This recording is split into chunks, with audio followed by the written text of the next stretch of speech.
Right, welcome everyone. We're going to get started right on the dot 6:30 so that we can get through our full program tonight. My name is Melissa, she, her pronouns. I'm the senior distributed organizer for Sierra Club, Pennsylvania. We are at Solar Success Stories, the next webinar in our Clean Energy for All Education and Action series. Zoom setup, you're probably familiar with Zoom. We do ask that you keep yourself on mute when you're not speaking. So if you're not already on mute right now, please go ahead and put yourself on mute. Turn on your video if you're comfortable, but do be aware that we're recording, so your video may be recorded. Introduce yourself in the chat if you would like to. Closed captionings are running, so you can turn those on if you need them. When we get to our question and answer period, you can also use the raise hand feature if you would like to participate. We have a few community agreements that we'd like to go over. We ask that everyone engage with kindness. All forms of discrimination won't be tolerated. If you're speaking, do so from your own experience. And if you find yourself speaking a lot, be sure to leave space for others. As I said, stay on mute while our speakers are presenting. You can ask questions in the chat while they're speaking, but then we will wait to answer them until the end. The double plus sign is a great way to point out that something resonates with you. If you're having any issues tech-wise, please ask for help in the chat. We have staff here to help you. Our speakers are going to try not to use jargon, acronyms, industry language, but ask us to clarify if something doesn't make sense. Our time tonight's limited, so we may ask that some conversations continue outside of this event, and we might not have the answer to every question, but we are going to do our best to follow up with you if we can't answer your question tonight. If you thought of a question that is not related to Solar Success Stories, we would also love to hear those outside of this space, and please approach tonight with an open mind as always. All right. I'm bouncing ahead too many slides here, sorry. Our contributors tonight, we have Peter Buck, Director of State College Area School District, Vice Chair of the Solar Power Purchase Agreement Working Group, Dr. Maggie Chapin, Senior Warden at St. Andrew's Episcopal Church in Lewisburg, Jess Wolk and Jack Burnett, both of the SEEDS Group. Jess is the Executive Director, Jack is a board member and the co-founder of the Clean Energy Co-op. And then in addition to my role as facilitator, we also have Ty Fowler, Philadelphia organizer and outreach coordinator for our co-sponsor, Pennsylvania Interfaith Power and Light. We are so excited to have this event co-sponsored by them. They're a wonderful organization. You'll get to learn a little bit more about them as we move along. And we have Kelsey Krebs here as well, who will be watching chat, answering your tech questions. She's the senior field organizer with Sierra Club. All right, so tonight's agenda, before we launch into our speaker presentations, we are going to do a quick run through of some upcoming events that may be of interest to you. We are doing these at the front of tonight's session rather than at the end so that we can fully dive into our solar success stories and not backtrack to other events at the end, right? So we're going to do these events right up front. I'm going to give you a quick overview of our SEPA series like we always do, and then we'll launch into everything solar success stories. All right, so our upcoming events. I'm going to start with Sierra Club. If you are interested in what is happening in Harrisburg and you want to keep your eye on the Capitol, we're excited to announce the return of The Briefing, which is our weekly legislative update series. These are 30-minute episodes that go over what's happening in Harrisburg and what you can do about it. These return on October 10th, and they're going to run for 6 weeks every Tuesday at 5 p.m. You can RSVP to listen live or just receive the recording. We're going to drop the link to register in the chat. We also have a letter to the editor workshop coming up at the end of October. It is Halloween themed, so we've called it Legendary Letters Responding to Haunting Climate Headlines. So we're going to talk about best practices for writing a great letter to the editor, how you can submit it to your local papers, and we're going to actually work on our first drafts while we're all there together. So we'll get that link into the chat for you as well. And then several of our volunteer teams have meetings that are coming up. Our Clean Energy team is meeting in October, Dirty Energy in November, and then our Grassroots Power Building team is meeting this upcoming Monday October 2nd. If you have not attended one of our grassroots meetings before, they're really awesome. I hope you'd consider attending. I run those, so I have a vested interest in getting you all there. So those links will all go into the chat. And now I'm going to turn it over to Ty so you can learn a little bit about PA Interfaith Power and Light and what they have coming up. Hello, everyone. I am Ty. I am an organizer and outreach coordinator for Pennsylvania Interfaith Power and Light.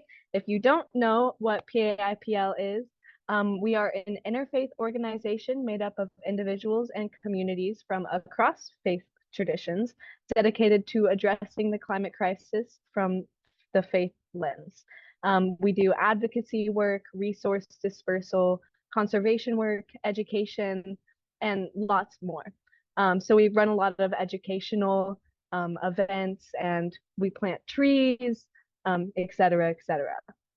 So I'm just going to go over some upcoming events we have. On October 6th, we have a webinar, the first of a new series we're running that will be exploring the intersection between different faith traditions and the environment.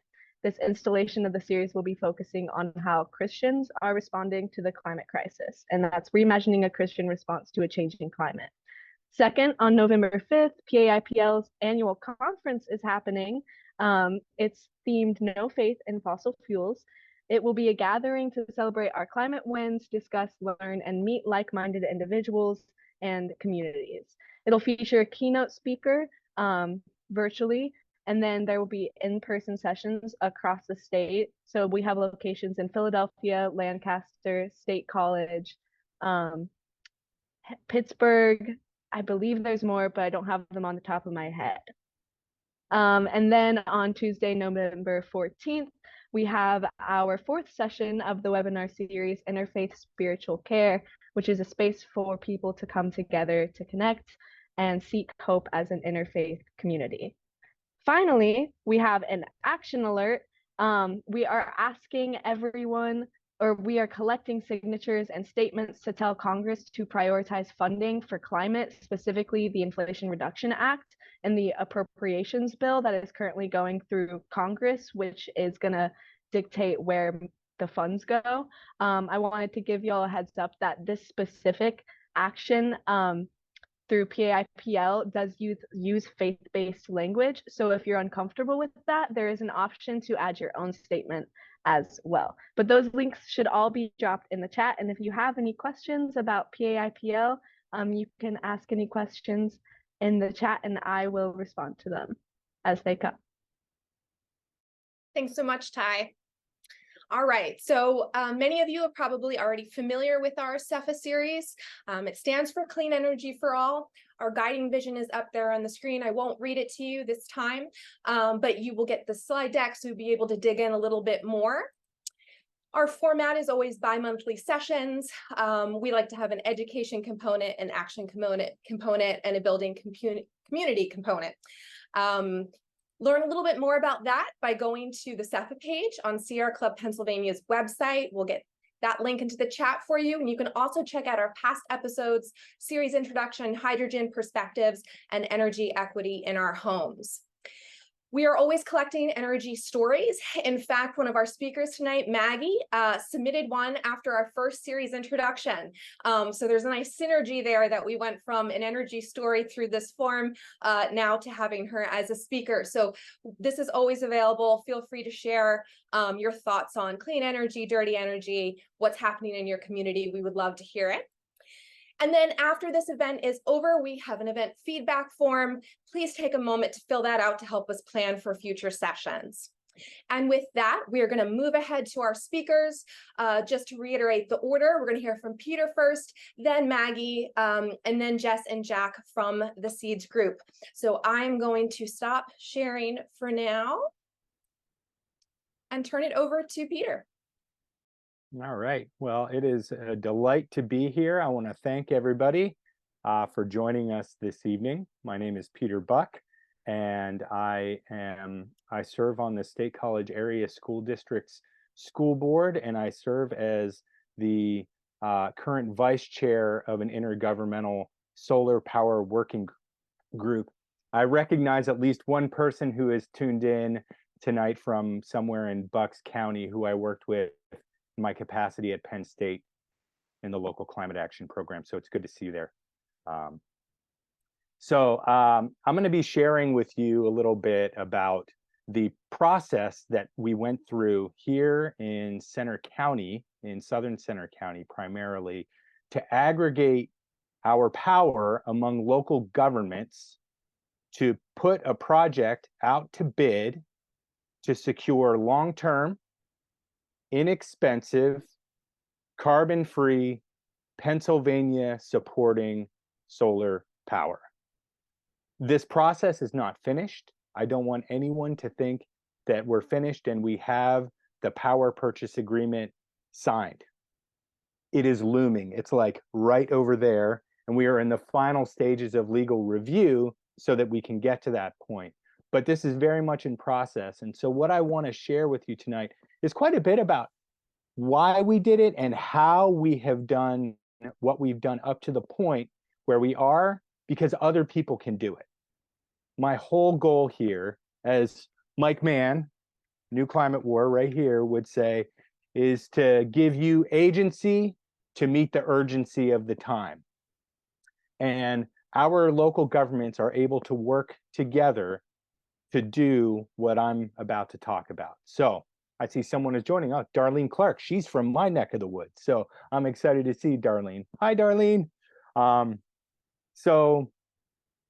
You know, as you all know, there's a huge warrant for action, and these are just three things that are spurring us on right here. So our state has developed a climate action plan. Former Governor Wolf set in Executive Order 2019-01, you know, a target for 80% reduction by 2050. That is below the Paris Agreement and below the nationally determined contribution target of the United States. But nonetheless, we have targets in Pennsylvania recognizing that we are one of the largest emitters of greenhouse gases in the United States and actually in the world. Really importantly, Gen Z is really worried about climate change. And so we have to act now to meet their worries and their calls to action over and over and over again. And I'm on a school board, and I take what they say very seriously. And in our own region, we have a climate action and adaptation plan through our Center Region Council of Government. So we have a lot of reasons to act here in Center County. So several years ago in 2018, I started meeting with finance directors in my region. So we have a council of governments, which is able to bring people together pretty easily, and it has 6 municipalities in it, and it is coterminous. It overlaps with the State College Area School District. And I had worked on Penn State's solar power project that secured a 70 megawatt project with Lightsource BP that is physically located in Franklin County. And by going through that, I saw firsthand how cheap the rates were, how possible it was to get zero carbon electricity located in Pennsylvania that could meet demand. So I immediately started talking as an elected official at that time on the Ferguson Township Board of Supervisors with finance directors to see what we could do. So I just started talking with people, and we formed a working group. And so I'm going to move piece by piece through this slide. There are slides after this that you'll be able to see, and I will also provide you with a link to the Solar Power Purchase Agreement Working Group. You can get every document we have produced so that you can have the same access that we did and learn from us. And I'm happy to talk with anyone afterwards. So we initiated a working group of local governments, and it started with our 6 municipalities in the Center Region Council of Governments. And then we reached out to every local government, school district, and authority in Center County. It was something like 54 different entities. And I thought, oh my gosh, if we have to manage a meeting with 54 different entities, that'll be HE double hockey sticks. That's going to be so hard. But what a cool problem to have that would be. We ended up with 15, which was pretty great. we came together, and this is all enabled through Act 180, the Intergovernmental Cooperation Act in Pennsylvania, where sub-state governments can work together in ad hoc working groups to accomplish a particular task. So that's what we did. So we formed that group and set up common principles. These common principles included things like low-cost electricity, protection from the volatility of the dirty electricity grid, action on climate change, education for constituents. I would include children who are students in the district in that, and a few others. So we formed a set of principles, and in order to act together, we had to create a cost-sharing agreement. These little nitty-gritty things, sometimes, we're, as a group of, I'll just say, as an environmentalist and someone who has run around in these circles, we're like, oh, nobody actually has to be in charge. We're all just going to get along. Garbage. Sorry, does not work when you put these things together, and not garbage when we're just working together in small groups. But in this case, you have to have a fiduciary. So the school district, State College Area School District, ended up being a fiduciary of this 15 government group. We also had to form a voting structure, have governance rules, and so on. So our 15 members worked together. We set principles, why we were going after solar power in Pennsylvania, and then began to formulate and codify cost sharing and rules for our group. And I can talk about those in detail with anyone who's interested. This group was really excited, and this was pre-COVID. So we're there. We are. We're in 2019. We're all excited. We start going, COVID. Ugh. Well, it slowed everything down, but we very quickly became recognized by both the World Resources Institute and Rocky Mountain Institute for the fact that we were trying to aggregate the power. So we knew that we needed a lot of help. Though I had experience, and we had another member from the State College Borough Water Authority who works in the renewable energy industry, energy markets are really complicated, like really, really, really complicated. And so we knew that we would need a consultant. So our 15-member group hired a consultant, Green Sky, and led by a man named Greg Shively, who started working with us so that we could put out requests for information and then requests for proposals to get a solar developer to build a project that all 15 entities would be able to purchase electricity from through what is called a power purchase agreement. We can talk about what a power purchase agreement, or PPA, is. I'm happy to do that with anybody.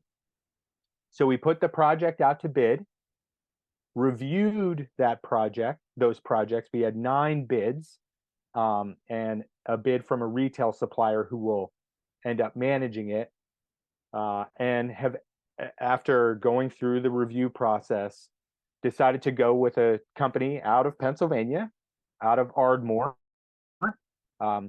in Lower Merion Township, called Prospect 14. And so we've been in a negotiation process for a project with Prospect 14. It is roughly 20 megawatts of installed capacity. That's about 100 acres. And it will be almost certainly located here in Center County. The total kilowatt hours that we would be securing would be the equivalent of removing thousands of cars from the road. It's about 27 million kilowatt hours of electricity every year, thousands and thousands of tons of CO2 avoided by Pennsylvania solar, which we know is really important to our citizens. Anyone who's interested in seeing more about Pennsylvania public opinion, you need only look at the Yale project on climate change communication and look at the climate change opinion maps, and you'll see that Pennsylvanians are in favor of action on climate change, and moreover are very in favor of local governments taking action through investment in renewable energy. So this 27 million kilowatt hours of electricity from a school district, 6 authorities, 6 municipalities, a county government, and a council of governments together would avoid a lot and can become a model for others. So here we are, we have the power purchase agreement to look at, but a really important thing for people to understand, which is maybe tedious, but so essential, is that we are in a late stage of legal review. And I have to tell you that legal review is very expensive. Energy lawyers are expensive.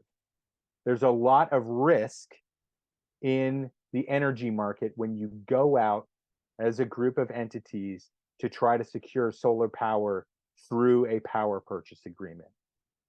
So that can be a barrier to some, but if you know it ahead of time, you can plan for it. And I'm happy to share any document that tracks all of our costs and every piece of this process. So that's where we are right now. And this slide just reinforces the things that we've learned. I know I'm nearing the end here. So right here, it's really important. Expertise in this market is essential. You're going to need the help. Solar power at the scale that we're talking about, when you're trying to get so much action and you're trying to get group action, you're going to need some expertise with you. But there are firms out there to help you. You also need common goals. And you have to have really, really, really excellent communication the whole way. So our local governments can work together, pool our electricity, and put it out to bid on the market and secure carbon-free Pennsylvania solar. And we are like we're like looking like the door is opening and we should be able to see the sun coming in on our project pretty soon. I'm really excited about it. So this is me with my kiddo at a solar facility at the University Area Joint Authority here. If anybody has any questions for me, this is my personal email. These are hemlocks@gmail.com, and you'll be able to access all the documents at that link. Thanks so much for being here, and I look forward to any questions and seeing the rest of the presentations. Thank you so much, Peter. All of the slides that you'll see here tonight, folks, will go out in our follow-up email, so you'll get to go back and reference all of that. And again, we are going to save all of our questions for the end. I'm sure you have some great ones for Peter. Up next, we have Dr. Maggie Chapin. Take it away, Maggie.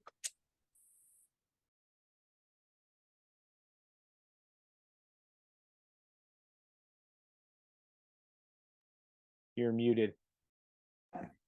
Sorry. As was stated earlier, I am the senior warden at St. Andrew's Episcopal Church in Lewisburg, and I am excited to share the story of how our church went solar so that hopefully you can do it too. I'm going to be talking about projects that are much more residential in size than Peter just talked about. Our church is a very small church in a small town in the center of rural Pennsylvania. And we have a long history of environmental stewardship. We do highway cleanup. We've had all sorts of workshops over the years on rain barrels, composting, green cleaning. And yearly, for many years, we had a rogation service at the farm of one of our parishioners, which highlighted the beauty of creation and our responsibilities toward it. But as far as background of our solar project goes, the biggest impetus there really was financial, to be completely honest. We were facing significant budget deficit. Our energy costs were increasing faster than any of our other expenses, and they were higher than what we had budgeted for them. So essentially, our overhead costs were crowding out our ability to provide outreach. And our church has always been dedicated to outreach. We help support a local homeless shelter, a local after-school program, the local food bank, and we run a diaper bank out of our building once a month. So we see solar as an important step environmentally, but also as a way to financially help us to continue to serve our community. And I think many religious groups and small nonprofits are in similar situations, and so could be significantly benefited by solar.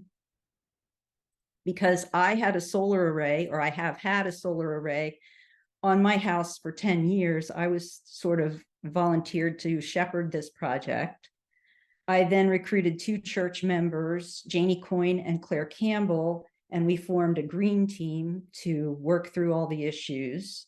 And both of those people have been involved and very active in environmental issues for many years. Also, important background work had been done by church members after an informal audit. We were already converting our lighting to LED. We already had a heat pump in place, and we have been working on reglazing our aging and poorly insulated stained glass windows. So our process, we started on pa.gov website. Just search for solar and a lot of information will come up. Specifically, there's a lot of discussion of different funding options. And it looked like for us, the choice, given the size of what our project was likely to be, our options were going to be private ownership versus a PPA, like Peter was talking about, although a much smaller project of a power purchase agreement.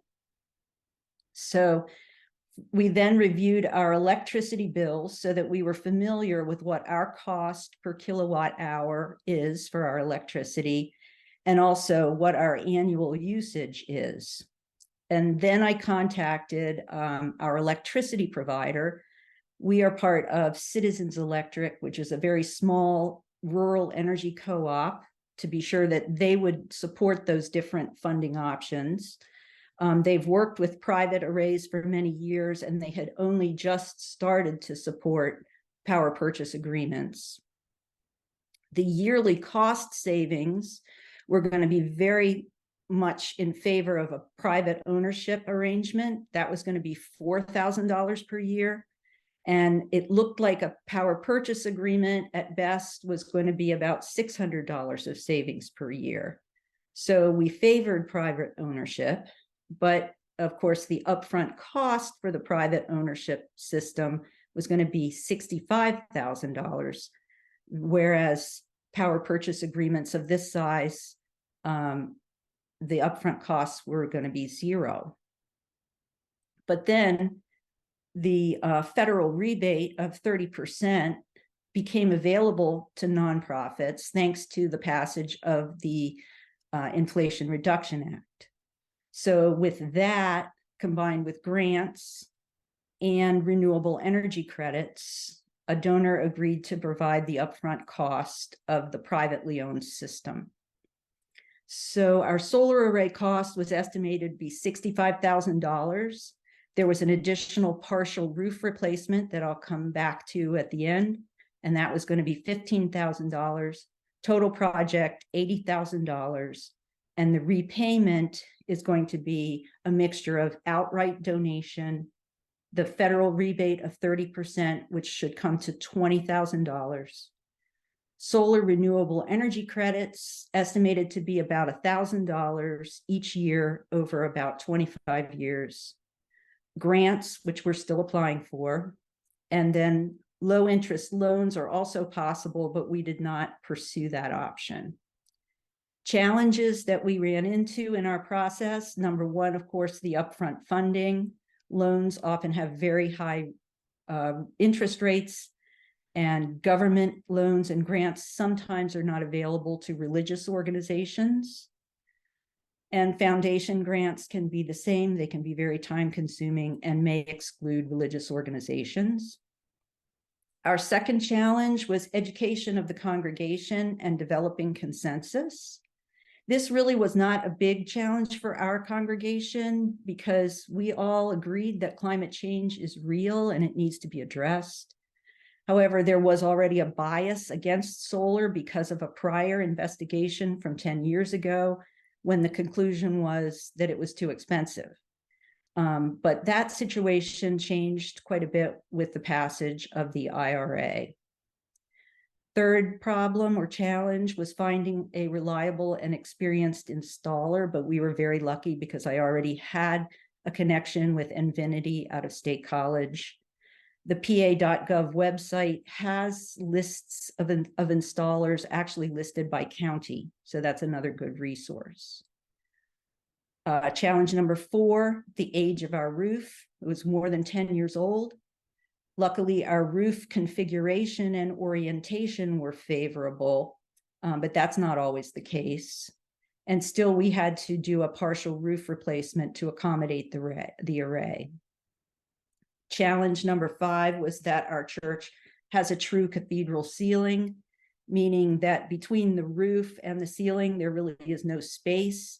So this was presumed to be a barrier by many parishioners, but luckily our installer had experience with that configuration, and so it was a non-issue. So how can you get involved in a solar project? Number 1, educate yourself. PA.gov is the great place to start. Contact installers and get free estimates.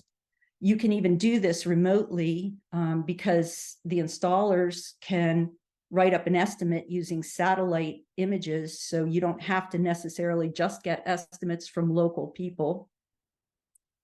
Contact others in your area who've installed arrays to see how they went through it.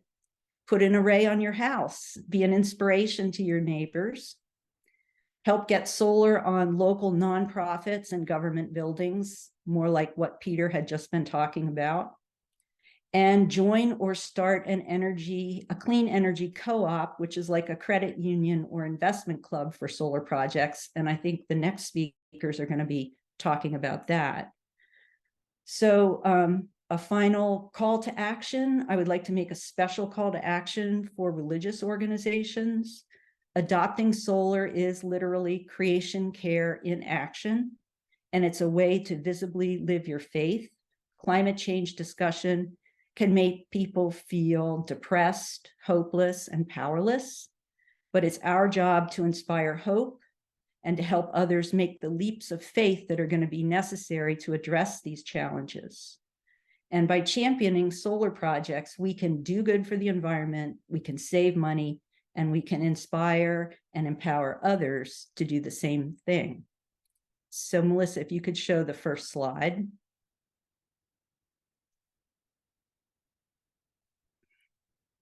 Again, this is just a summary of what I just went over. Next slide. The preparatory steps, the energy audit. You definitely want to reduce your expenses before you start to replace them with renewable energy. Get familiar with your bill, research the funding options, and contact your electric utility to confirm that they participate. Next slide.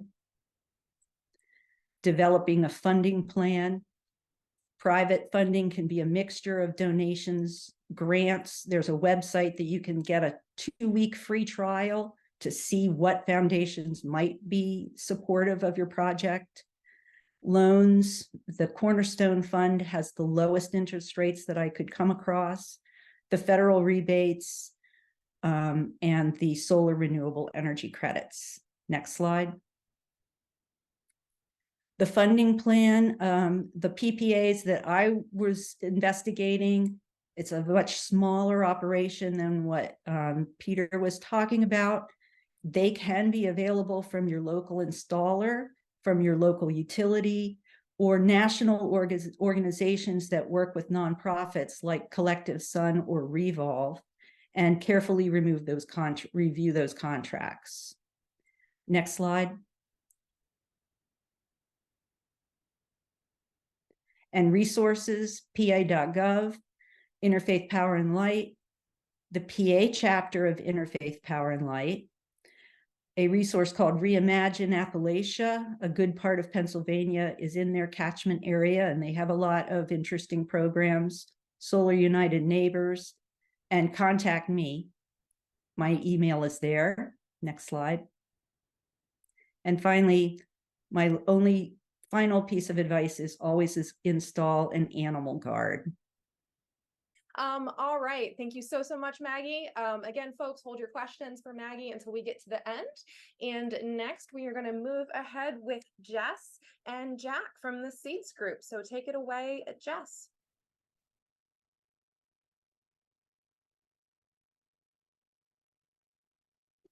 Okay, thank you for having me. I'm Jess Wolk. I'm with the Seeds group. I'm very happy to be here. Thank you so much for having me. I'd also like to thank Kathy Dodge, one of our founding members of the Seeds group, for putting together this presentation about the history and development of our group. And I do have a problem with a weak internet connection, so I'll be having my camera off, if that's okay. Let's see. Seeds began in 2008. This was at a time when there was a lot of controversy about fracking coming to the region. People felt fracking threatened the natural environment, especially the Delaware River, a pristine natural paradise habitat and aquifer. This threat stimulated a small group of people to get together to see something positive come out of this highly charged period by mobilizing and educating the local community on the benefits of sustainable living. The Seeds group took the strategy of building bridges, embracing the positive, being proactive, and focusing on what nearly everyone could see as good ideas. And this was in order to bring our message to a very polarized community. And right from the beginning, we had a lot of people embrace our mission of sustainable living from all sides of the political spectrum. The local community we directly serve has a number of different facets. We have a lot of local people whose great-grandparents were born in Wayne County. We have transplants, people who have moved here from surrounding areas, including urban centers. We have seasonal visitors, including summer camp attendees, hunters, fishermen, and second homeowners. Because of this mix of people, there are varied points of political and cultural points of view, but everyone is here basically for the same reason, and that is to be in this mostly pure natural environment. And pure, when I mean pure, there's not a lot of human development up here, especially in Wayne and Pike County. So this is how and why the organization started. It was a response to an immediate need. Now times have changed since 2008. There's a ban and moratorium on gas drilling in many areas. We're coming out of a pandemic, and the climate crisis is upon us, like at full speed. So the challenge for the Seeds organization now, in a nutshell, is how are we being useful and relevant as we were before, as we face these new conditions, and how can we be most effective? So this is our mission and vision, and just I'm gonna not read it, and I'm gonna move on here in a second. And then in 2020, we added an addendum. This is our official climate statement.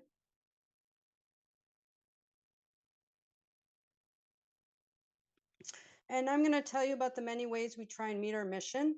Some of the first things Seeds did was to plant, nurture, and incentivize an interest in efficiency, sustainable living, renewable energy.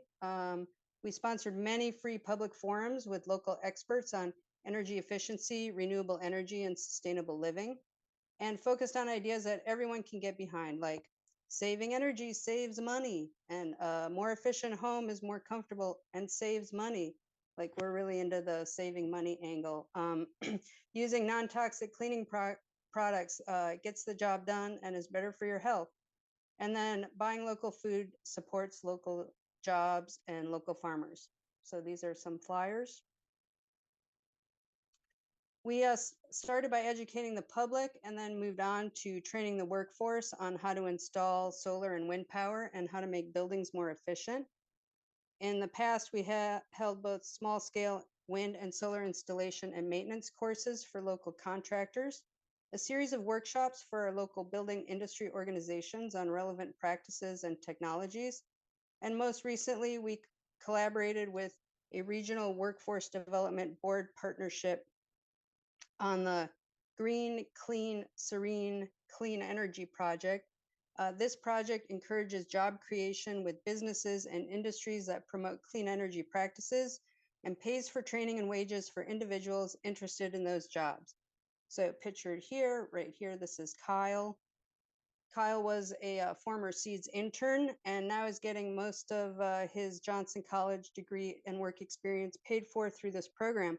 This is an amazing program. It goes for 3 years. It covers a number of counties in Pennsylvania. So if you're interested, please just reach out to me and I'll put you in touch with the administrator.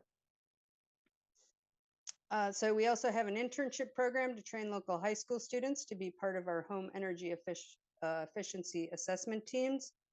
We give solar assessments to Seeds members.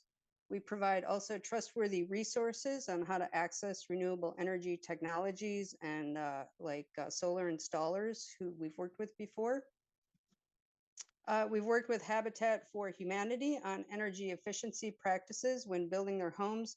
And pictured here is a solar thermal installation on a Habitat house. To highlight local food production, our food committee produced a podcast called Today's Main Ingredient. This podcast spotlights one ingredient for every episode and includes interviews with growers, chefs, and other food lovers who provide preparation instructions and a nutritionist who discusses the ingredient's nutritional benefits. This committee also puts on a farm and chef event that highlights local farmers and chefs. For this last event, we collaborated with PASA, Sustainable Agriculture, and the Overlook Foundation, which put a spotlight on 7 chefs from local restaurants using produce from over 20 local sustainably minded farms.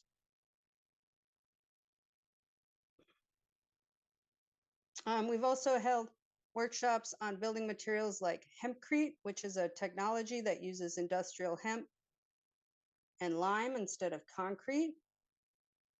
And then we have our annual Bookshare event, which grows every year. It started with a handful of books on a table, and now it's a 5-day extravaganza that takes over the Wayne County Fairgrounds indoor pavilion with over 75 dedicated volunteers, some of whom travel from New York City just to volunteer at the event.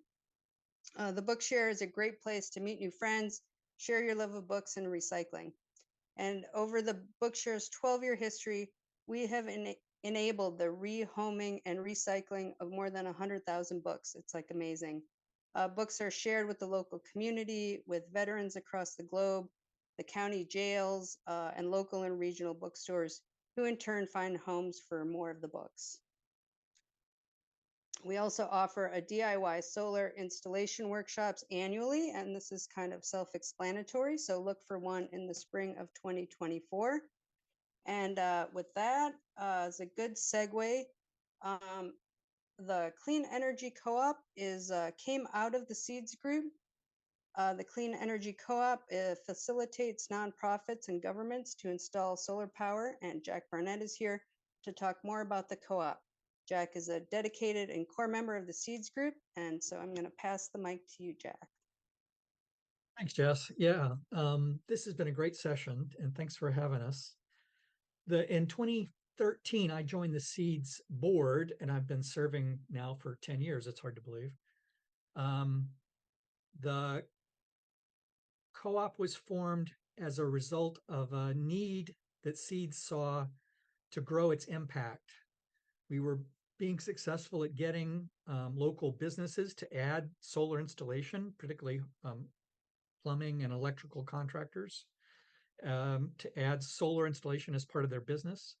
And we've been successful at getting homeowners to add solar to their houses, but we weren't hitting the commercial businesses and we weren't hitting the nonprofits in the region. So we wanted to scale up. We wanted to figure out how Seeds could have an impact at a larger scale in the community. And it ended up, we decided to do a cooperative business. So it's a separate legal entity that was spun off in 2014.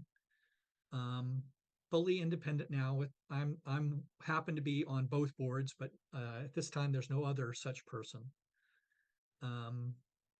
The co-op is focused on community organizations and helping them to go solar by financing them. We have completed 6 projects to date. The first one was a nonprofit community center in downtown Honesdale.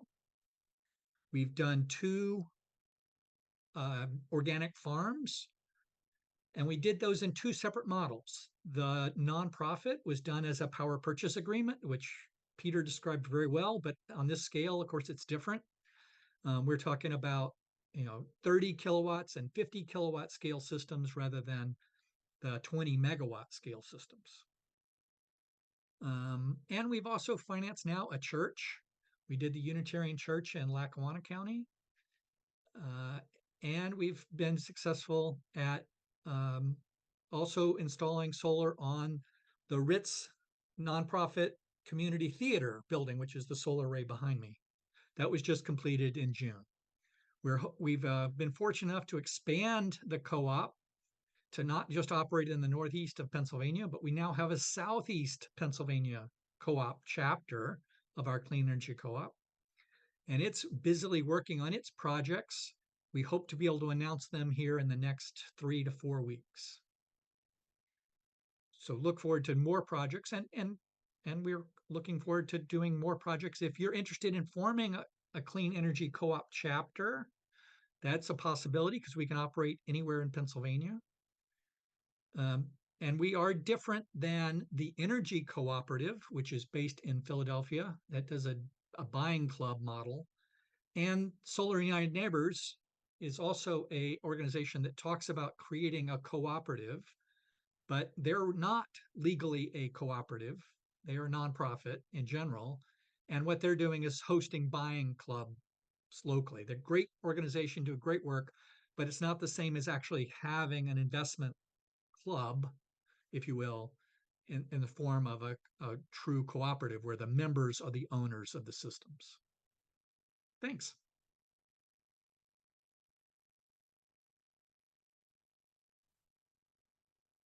Back to you, Jess.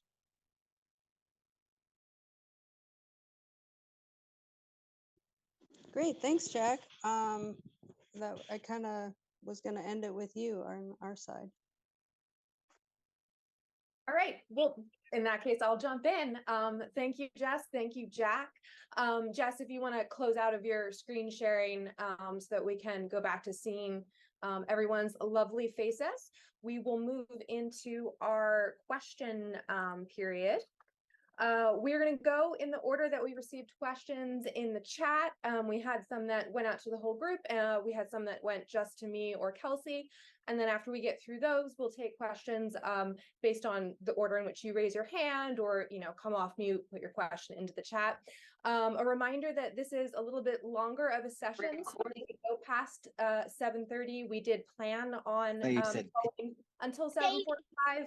Of course, if y'all need to drop off early, that's fine, but we want to make sure there's enough time for questions. So the first question in the chat was from Dave, and Dave's hand is raised. So I'll just go ahead and let Dave ask it. Go for it, Dave. Well, I have a lot of questions, so I'm not sure which one was first, but I want to know who to contact directly for a co-op, and I want to know how to get solar installed in my house as soon as possible. And I know there's a group in downtown Lancaster that's already got a co-op going, and they had limited time on it. I guess it's open for a period of time and then it shuts down. Can you give me any help on that?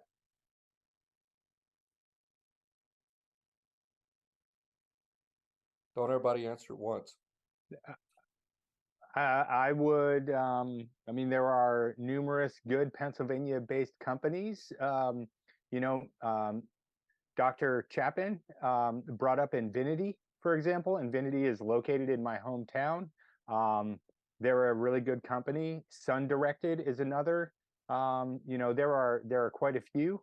There are reputable firms that you can work with that I think Dr. Chapin mentioned in in her presentation. And Solar United Neighbors, if you want to do a co-op, that's a great group to go with where you are. They might be able to do one, but that Okay, takes a little great. bit of time. For the person from the Episcopal Church, who was that? That was That's me. yes, Maggie. Thank you very much. Yes. That was phenomenal. Thank you. Thank I'm you. a Moravian minister. Moravians have a fund from a Staten Island church. I can't think of which one, but they are putting it toward mortar and brick. So there might be funds available to help with projects such as solar projects. I would think they would be all over that. Oh, great. Thank you. And thank you for what you said. I did you all have a internal audit of your energy resources before you did any of this? Years ago, one of our parishioners worked for a small council of governments, what we call CEDACOG, and one of his, and I believe he's a Penn State grad, no less, that he sort of did an informal audit for us. And that was at the time that the church decided it was going to be too expensive. It was going to take, I mean, all of these projects, if they last for 25 years, there's going to be a crossover where it becomes a profit, but the time frame to where that becomes profitable is the key. So, you know, if it's 8 years, that was considered too long for us. But now with the different funding structure where somebody's willing to put it all up front and then get paid back gradually, that turned into a way to do it and not get in over our heads. But any good estimate, like with Infinity, when they give you your proposal, right in the paperwork is going to be the time frame for this to be turning a profit. When will the system pay for itself, basically?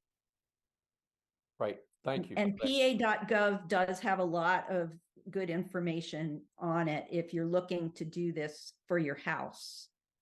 Yeah, I've been on that. I feel like I'm drowning in it when I'm in it, sometimes looking for stuff. And Yeah. you know, have you done anything with the Pennsylvania Council of Churches, or is there any effort to work?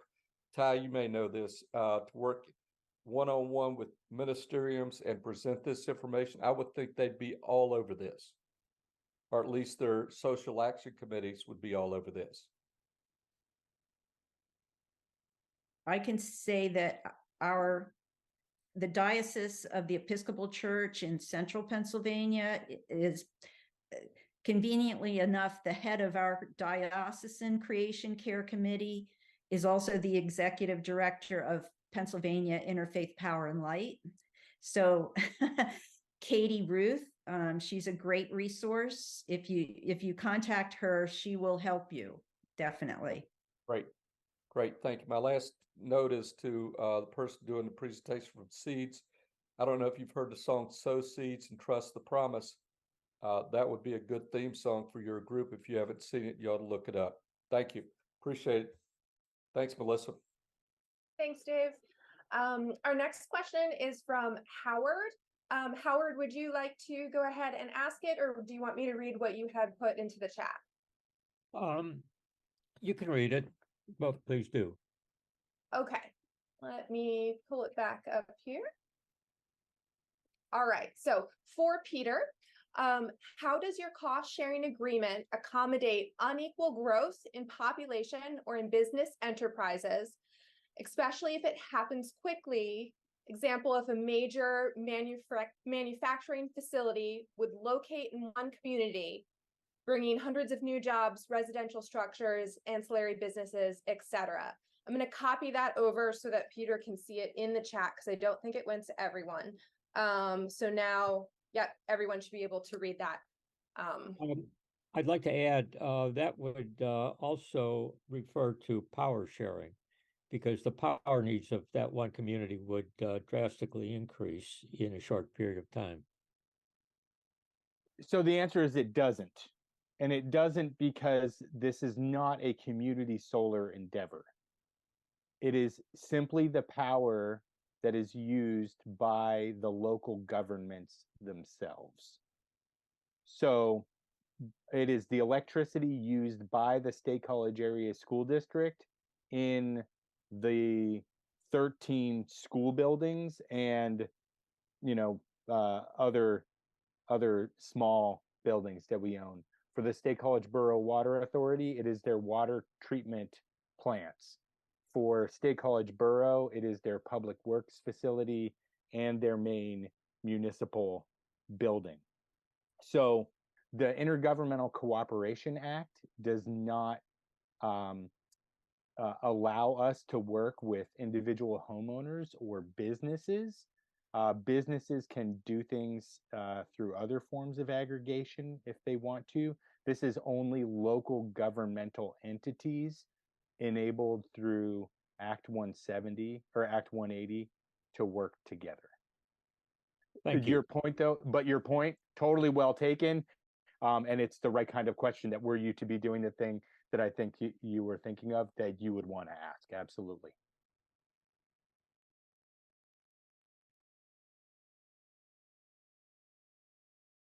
Right. Thank you, Howard. Thank you, Peter. Do we have any other questions? We have gone through what we had in the chat. So now anyone else, feel free, raise your hand, come off mute. Robin, go for it.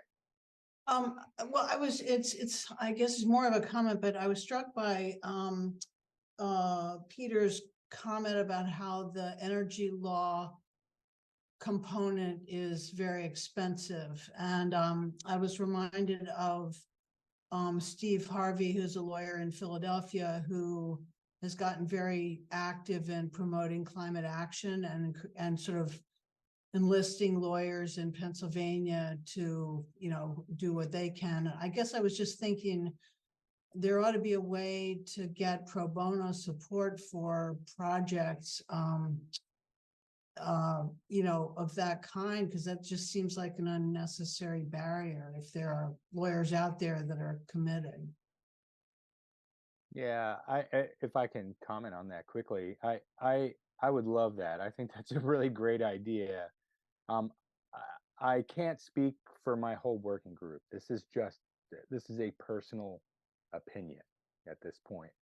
I think that it is entirely appropriate that the State College Area School District, State College, Borough, the group that we have, we are a relatively wealthy, affluent area. So us paying this cost in order for others to learn from that is super appropriate. I think that that's what, wealthier people should, pay so that other people can figure out how not to. And if we can get to the point where we have this sort of pro bono work, that would be great.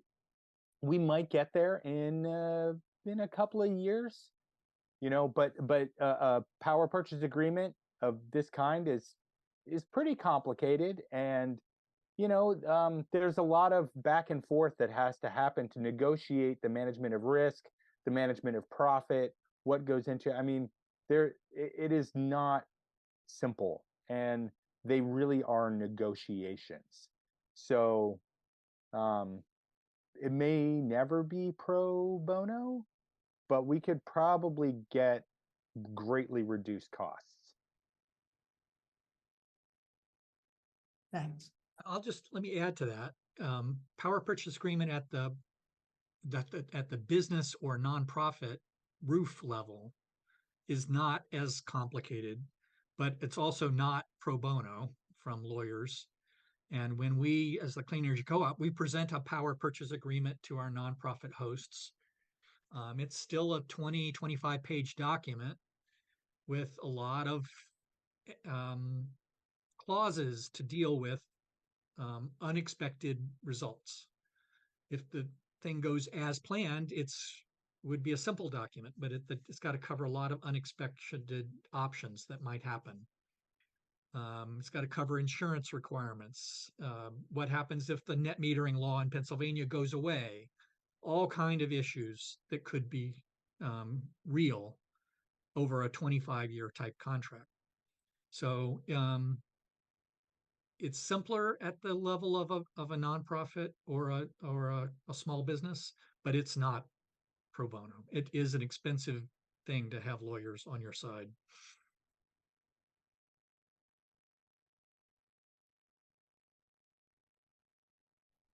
That was one of the discussions for our diocese.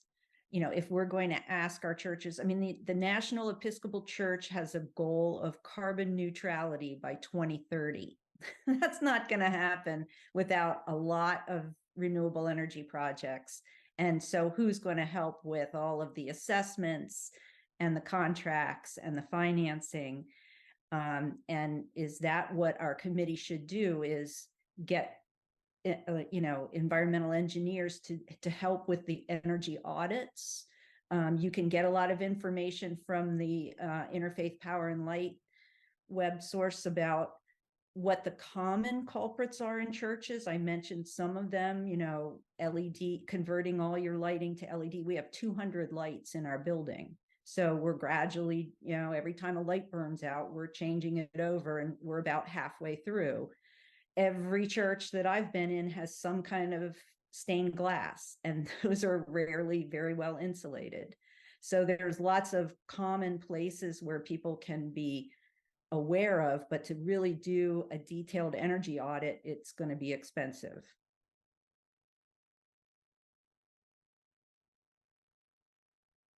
All right. Thank you, everyone.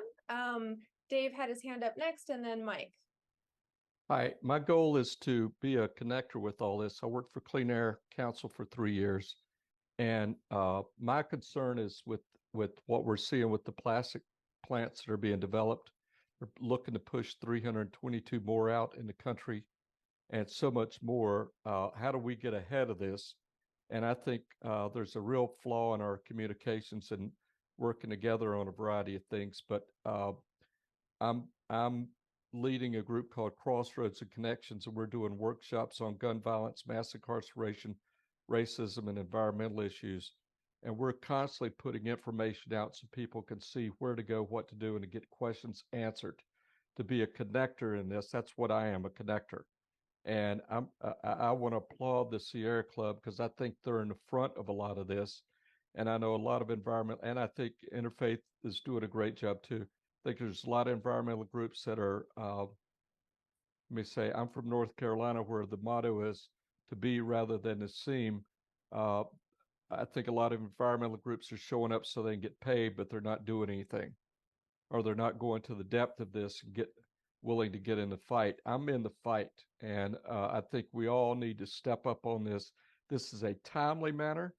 It's the whole environmental, our survival is based on this. It's going to be getting warmer every year.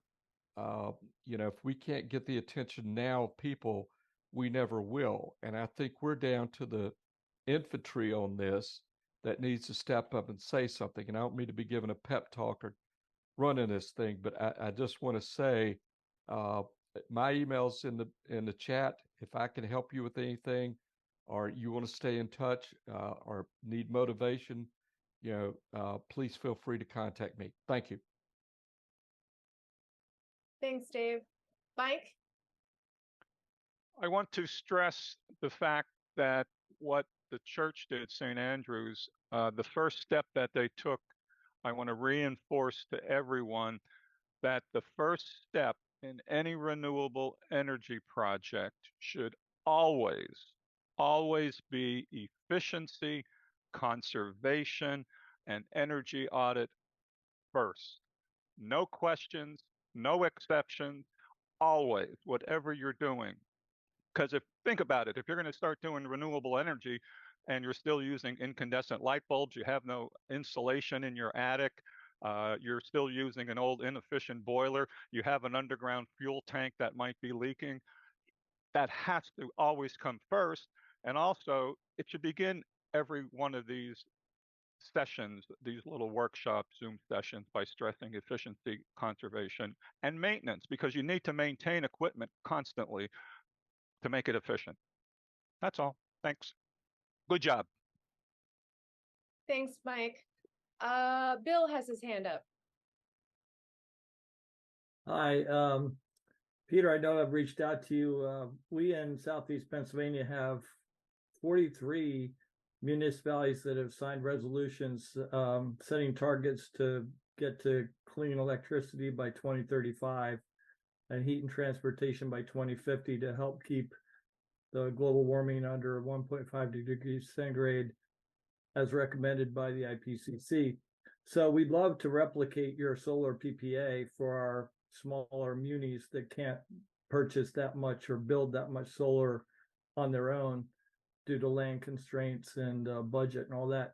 So I know you're busy, but I would love to figure out how to work through your model. And what would you suggest after you've spent years doing this that it would take for the next project to follow your example?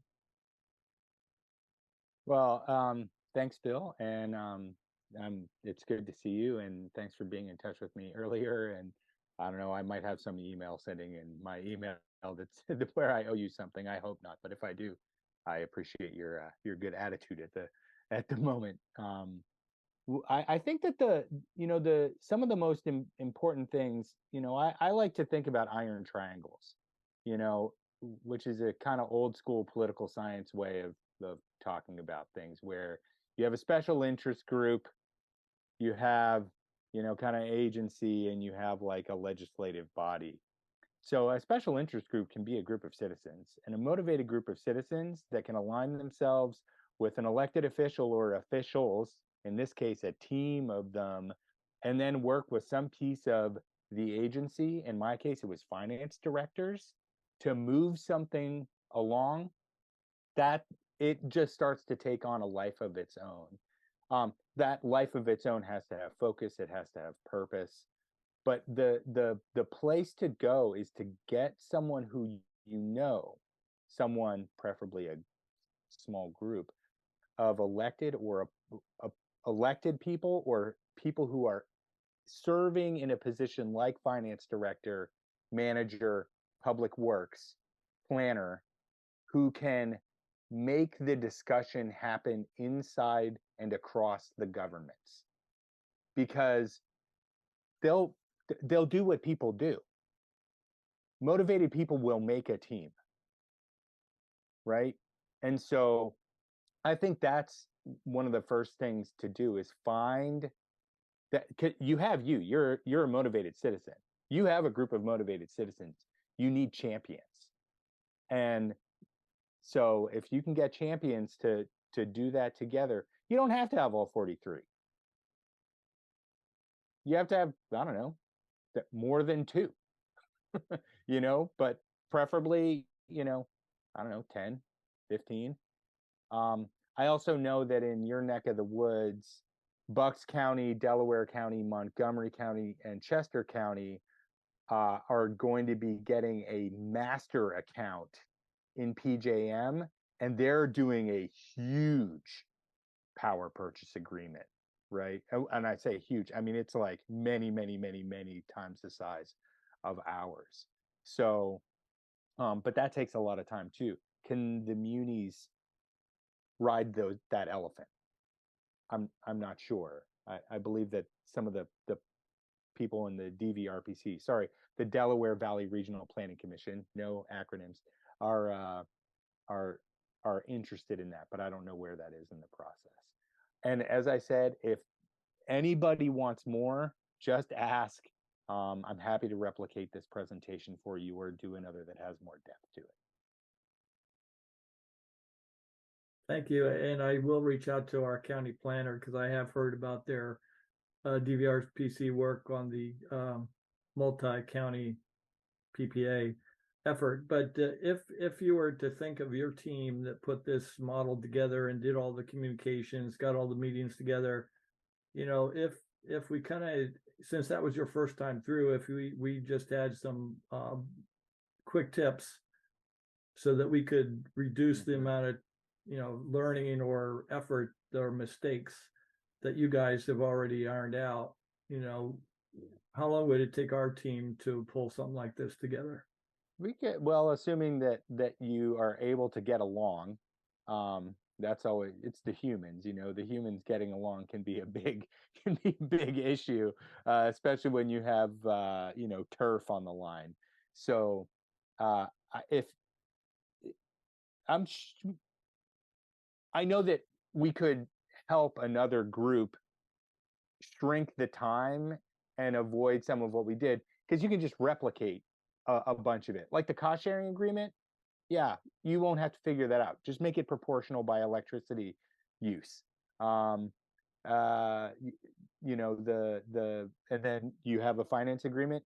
Just appoint a fiduciary. We just went with the biggest one, right? The State College Area School District, because they have the most staff. The other thing, you have to have staff. Run it. You can't have elected people do this. No way, right? Because we're all going to be like thinking that we're super important, and no, the staff has to get it done. So get the staff. I could probably make a more thorough list, and I'm happy to do that for you and anybody else who's interested. Thank you very much. And thank you so much, Bill. Thanks for being a champ. Great, thank you, Bill. Let's see here. I'm seeing a hand. Tessie. Hi. Yes, I'm Tessie McNeely. I'm from Lower Gwinnett in Montgomery County. Could you please just repeat what you said? I'm just learning about PPAs and so forth. Peter, about the Montgomery County and the other counties bundling together, and what that process is, and how that's going to affect the local governments. Sure. So Delaware County, Montgomery County, Chester County, and Bucks County are part of a group in the Delaware Valley Regional Planning Commission, where they are aggregating their governmental operations electricity purchases in order to put a solar project out to bid that would be of a scale that would be very attractive to some developers, in the hopes of getting long-term, price fixed, inexpensive, carbon-free electricity. I don't remember the total amount in there, but it's something like 400,000 kilowatt hours or something, and it's a really large. Or it would, hold on, it would be like a 300 and some odd. I'm gonna mess this up. I'm gonna stop talking. Anyway, they're aggregating their power in order to get their electricity from a solar power purchase agreement. And to do that, they're getting I believe it is called a master account in the grid operator at PJM, so that they can have internal management of it, so they don't have to work with a retail electricity supplier. Who I can get you the name of the person, Elizabeth.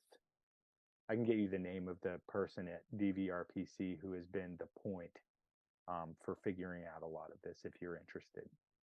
Yes, I would be. I am trying to understand that what Lower Gwinnett needs to do that would not replicate if there is a larger, as you're suggesting, the several counties banding together to make a consortium. I don't want to do something on our level that would may not be necessary, in other words, in terms of meeting our RF 100 goals. So if there's an effort like that going on, I would just like to understand that better. Yeah, her name is Elizabeth Compitello, and she is at the Delaware Valley Regional Planning Commission. Okay, thank you. Hey, Lower Marion, Lower Marion, just so you know, one of my former students is on this call and worked on your sustainability plan and did your greenhouse gas inventory, and has provided some pathways for energy efficiency and renewable energy adoption in your community. She just made a little sign there. That's Matea. That's Yep. so cool. Yep. I just joined the Environmental Advisory Council for Lower Marion. So your township got some of our best students. So awesome. Yep. Thank you for that. Mm-hmm. All right, folks, we are at 7:45. So if we have future questions, you'll be able to send them individually to our speakers. You'll be able to send them to us. Everything that you saw tonight, the recording, the slide decks, as well as everything in the chat, because I know there's been some important things put into the chat. All of that will be sent out early next week. I'm not going to lock in a timeline for that because I will end up missing any deadlines that I tell you. So sometime early next week, you will receive all of this. Thank you so much to our speakers, Peter, Maggie, Jess, and Jack. It's been a delight getting to know you a little bit as we've worked on this project. Thank you so much for the work you're doing and for taking time tonight to share that with us. Thank you, Ty, for being here, and PA Interfaith Power and Light for being such amazing partners. The work you're doing is also excellent, and I hope everyone goes and looks you up and supports you if they didn't know about your organization prior to tonight. And thank you to Kelsey for being my amazing chat collaborator. She keeps everything running at these events, so couldn't do it without you, Kelsey. Thank you, everyone who came tonight as well. Have a wonderful evening. And that's a wrap, folks. Thank you so much, everybody.